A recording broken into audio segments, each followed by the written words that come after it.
Hey guys, Chef Shane here. I'm gonna take you on a trip down memory lane. Growing up, I used to make banana ice cream with my family. We used to put it in some big tubs with some ice and some salt and just roll it back and forth until it froze. I'm not gonna put you through that today because that was some work, let me tell you. But we're just gonna use the ice cream maker. I'll put the link in the description, the one that I use. They're fairly inexpensive, so I highly suggest picking one of them up if you want to make ice cream on a regular basis. As always, join me and let's get after it. All right, so first things first, let's go ahead and brown our butter. You want about 1 stick of butter. Total, after it's browned, we want about 60 grams of the brown butter. I'm gonna take out about 10 grams of this to go in our Tuile batter, so make sure you do that, but 1 stick should be plenty of butter. All right, before this starts to brown, we'll go ahead and take out 10 grams of our melted butter, and we'll use this for our Tuile batter.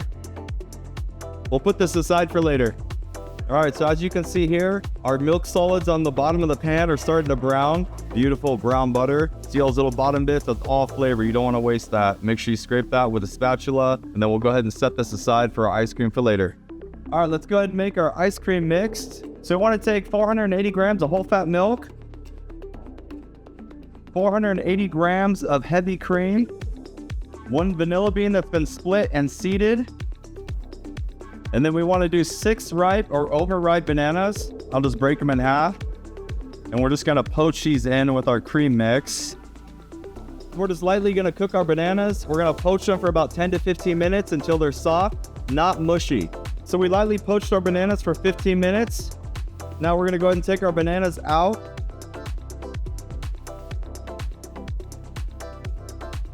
We wanna go ahead and discard our vanilla bean. Or you can rinse this off and save it in some sugar and you'll have vanilla sugar. Next, we want to go ahead and strain our cream mixture through a fine mesh strainer or chinois. Take our bananas that we took out of the cream mixture, and we just want to pulse these a few times. We're basically just turn this into a banana puree. All right, so next thing we want to do is we want to take 10 egg yolks. Go ahead and place those in a bowl. Take 1 cup or 200 grams of sugar. We'll go ahead and whisk this up. The next thing we want to do is we want to temper in some of our hot cream into our yolks.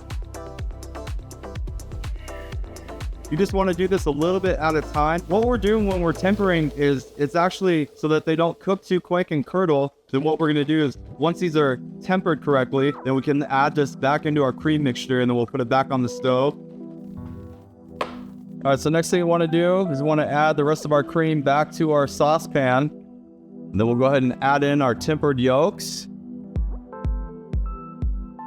And then we'll go ahead and bring this up slowly until it reaches about 170 to 180 degrees until it coats the back of a spoon. This will ensure that the egg yolks are cooked through. And then we can go ahead and add our bananas and our brown butter. And then we'll chill it down and then get ready to make our ice cream. All right. So we're at 180, so let's go ahead and turn off our heat. We want to go ahead and strain our ice cream mixture one more time. The next thing you want to do is just go ahead and add your banana puree to your cream mixture.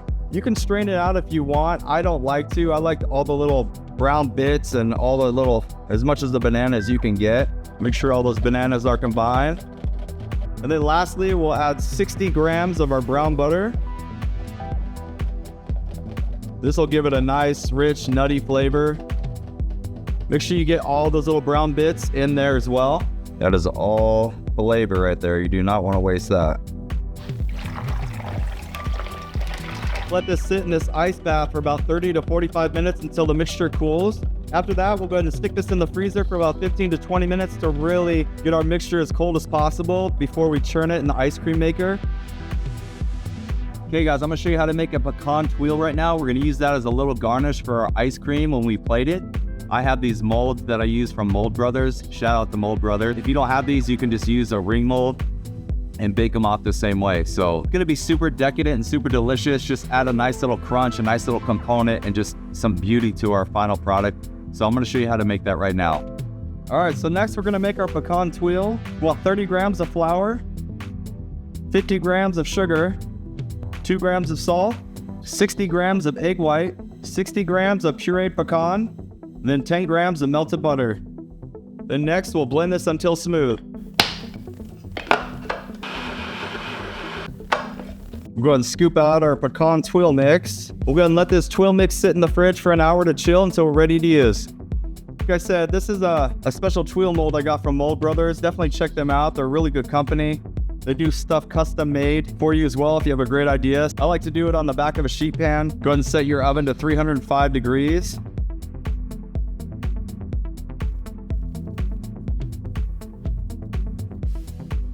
We'll go ahead and bake this off at 305 degrees for about 15 to 20 minutes until it sets. All right, let's make our fig leaf oil powder. I'm gonna start out with 40 grams of tapioca maltodextrin. And then what we wanna do is just kind of eyeball this. So I have my fig leaf oil right here. So if you guys haven't checked out my hamachi video where I show you how to make scallion oil, you're gonna use the same process, but instead of using the scallions, you're gonna omit those and then add 5 fig leaves. And then you'll go ahead and blend it and then bring it up to 140 degrees and then put it in the ice bath to chill it down. So here we'll just start out with a few drops of our fig leaf oil and our maltodextrin. And then we just want to pulse this until we reach the right consistency.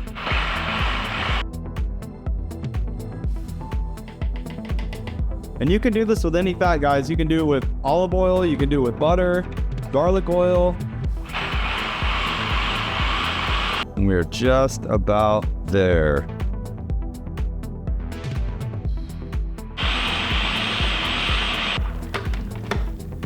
That's what you want to see right there. Some nice green snow. That's going to look beautiful with our ice cream.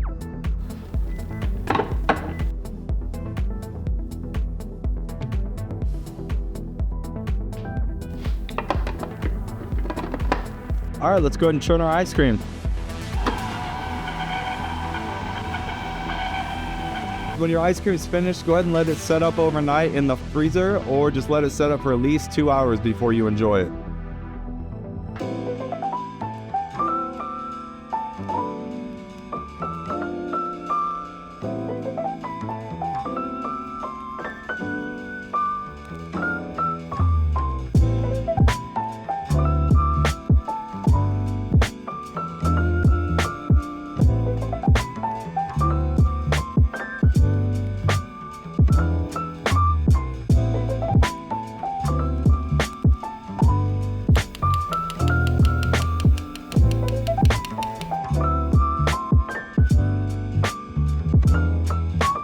All right, guys, that's the dish. We did it. I think it came out gorgeous. All the components, all the flavors. The berries will cut through the fatness and the richness of the ice cream, their tartness. And then we have that little nice Tuile cookie around the top just to tie everything in. So if you guys learned something today, please go ahead and like, comment, share, subscribe. I look forward to seeing you on the next one. And I can't wait to dive into this. So as always, have a blessed day, and I look forward to seeing you on the next one. Cheers.